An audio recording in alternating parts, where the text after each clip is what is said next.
नमस्कार, मैं हूँ राजीव व्यास और आप देख रहे हैं वीएनएम टीवी। वीएनएम टीवी पर वक्त है राष्ट्रीय अंतर्राष्ट्रीय खबरों का।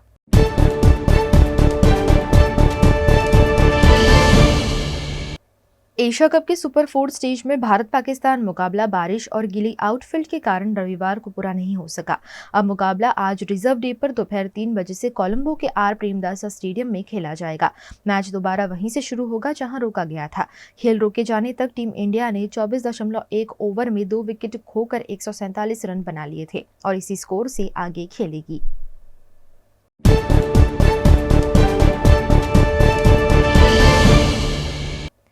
देश की राजधानी में 2 दिन चली G20 समिट 10 सितंबर को खत्म हो गई। इस समिट को कुछ मायनों में ऐतिहासिक कहा जा सकता है। इंडोनेशिया के बाली में पिछले साल हुई समिट की तरह नई दिल्ली समिट पर भी रूस यूक्रेन जंग का साया नजर आया। इसके बावजूद जॉइंट डिक्लेरेशन जारी हुआ। इसके अलावा प्रधानमंत्री नरेंद्र मोदी ने 10 से ज्यादा राष्ट्राध्यक्षों के साथ द्विपक्षीय बातचीत की। एक डील का जिक्र सबसे ज्यादा हो रहा है। यह है भारत, यूरोप और मिडिल ईस्ट की इकोनॉमिक कॉरिडोर डील। इसके अलावा करीब 3 साल बाद अमेरिकी राष्ट्रपति जो बाइडेन और सऊदी अरब के क्राउन प्रिंस की मोदी की मौजूदगी में गर्मजोशी वाली मुलाकात भी बड़ी कामयाबी मानी जा सकती है। इसके अच्छे नतीजे जल्द देखने मिलेंगे।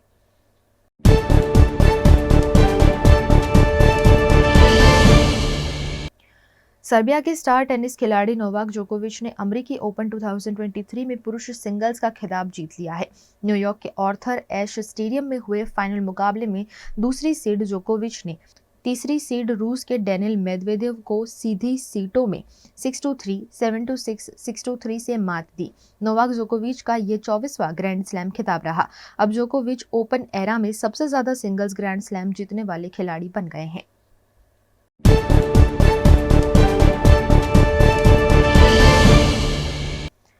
G20 समिट के आखिरी दिन प्रधानमंत्री नरेंद्र मोदी ने G20 की अध्यक्षता ब्राजील के राष्ट्रपति लुला डा सिल्वा को सौंप दी। इसके साथ ही पीएम ने समिट के समापन का ऐलान किया।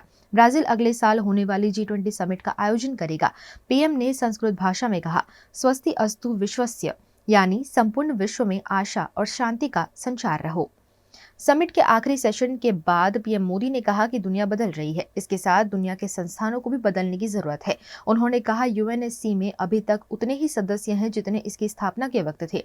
स्थायी देशों की संख्या बढ़नी चाहिए। इसके बाद ब्राजील के राष्ट्रपति ने कहा कि गरीब देशों की कर्ज की समस्या पर ध्यान देना होगा। दुनिया को भूखमरी खत्म करने की कोशिश बढ़ानी होगी।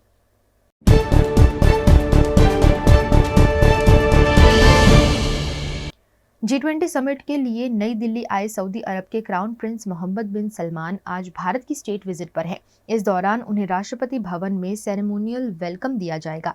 यह उनकी दूसरी स्टेट विजिट है। इससे पहले क्राउन प्रिंस मोहम्मद बिन सलमान 2019 में भी भारत की स्टेट विजिट की थी। तब दोनों देशों ने स्ट्रैटेजिक पार्टनरशिप काउंसिल बनाई थी। आज की बैठक में इसी काउंसिल के कामों को लेकर चर्चा की जाएगी। प्रधानमंत्री नरेंद्र मोदी से राजनीति, सिक्योरिटी, डिफेंस, ट्रेड और अर्थव्यवस्था के मुद्दों पर भी चर्चा करेंगे। Saudi crown Prince PM Modi के साथ द्विपक्षीय बैठक भी करेंगे।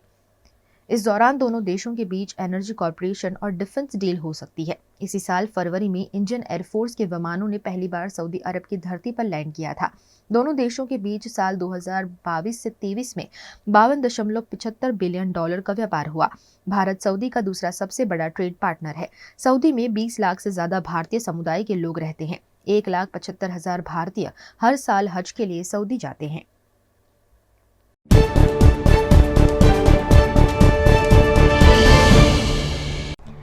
અનેક વર્ષોથી સરકારશ્રી તરફથી અવર્ગ ધરાવતી નામાંકિત Baroda citizen community cooperative credit society સર્વને શાહુકારો તથા પ્રાઇવેટ ફાઇનાન્સરોના આકરા વ્યાજમાંથી મુક્તિ અપાવે છે।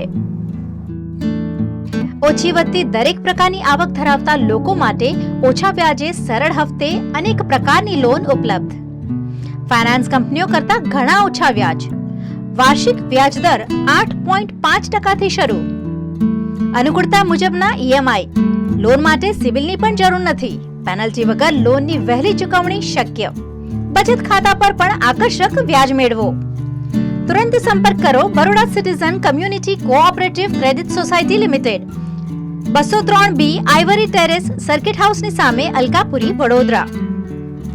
WhatsApp number 9327109414।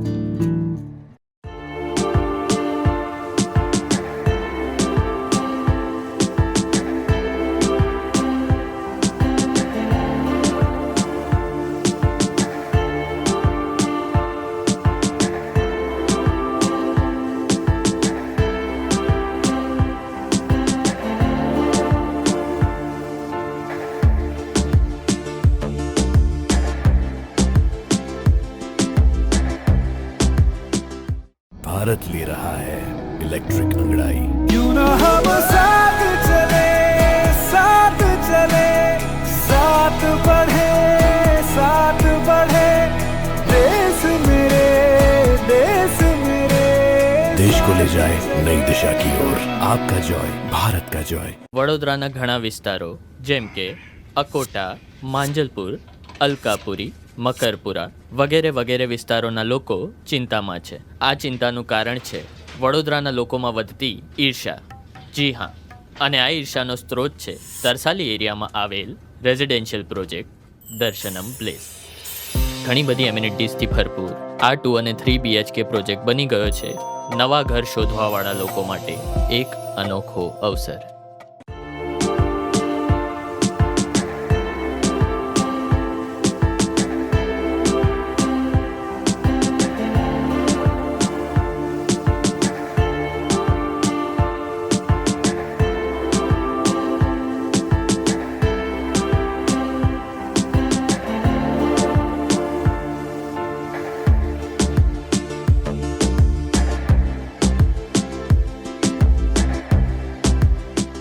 भारत ले रहा है इलेक्ट्रिक अंगड़ाई।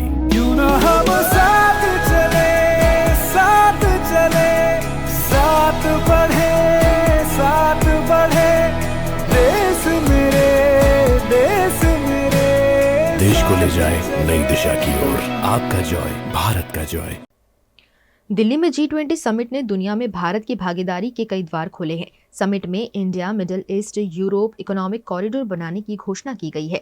भारत, यूएई, सऊदी अरब, अमेरिका, फ्रांस, जर्मनी, इटली और यूरोपीय यूनियन सहित कुल 8 देशों ने इस प्रोजेक्ट का फायदा इजराइल और जॉर्डन को भी मिलेगा। मुंबई से शुरू होने वाला ये नया कॉरिडोर चीन के बेल्ट एंड रोड इनिशिएटिव यानी कि BRI का विकल्प होगा। यह कॉरिडोर 6000 किलोमीटर लंबा होगा। इसमें 3500 किलोमीटर समुद्र मार्ग शामिल है। कॉरिडोर के बनने के बाद भारत से यूरोप तक सामान पहुंचाने में करीब 40% समय की बचत होगी। अभी भारत से किसी भी कार्गो को शिपिंग से जर्मनी पहुंचने में 36 दिन लगते हैं। इस रूट से 14 दिन की बचत होगी। यूरोप तक सीधी पहुंच से भारत के लिए आयात निर्यात आसान और सस्ता होगा।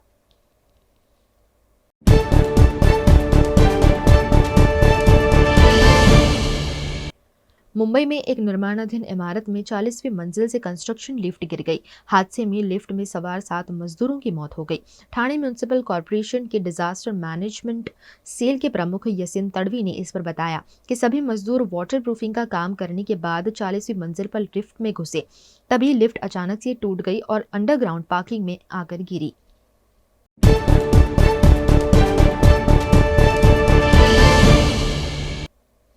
Drug controller general of India DCGI का कहना है कि देश में लीवर की दवा डिफिटेलियो और कैंसर के इलाज में इस्तेमाल होने वाले इंजेक्शन एटसेट्रिक के 8 अलग अलग नकली वर्जन मौजूद हैं।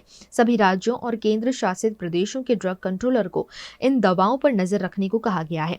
WHO ने इन दवाओं को लेकर अलर्ट जारी किया था। इसके बाद DCGI ने बताया कि भारत सहित 4 देशों में एटसेट्रिस इंजेक्शन के नकली वर्जन मौजूद हैं, जिनकी सप्लाई ऑनलाइन होती है। WHO के मुताबिक दुनिया के 20% कैंसर मरीज भारत में हैं। इस बीमारी से हर साल 75,000 लोगों की मौत होती है। देश में हर साल लीवर की बीमारी से करीब 2 लाख लोगों की मौत होती है।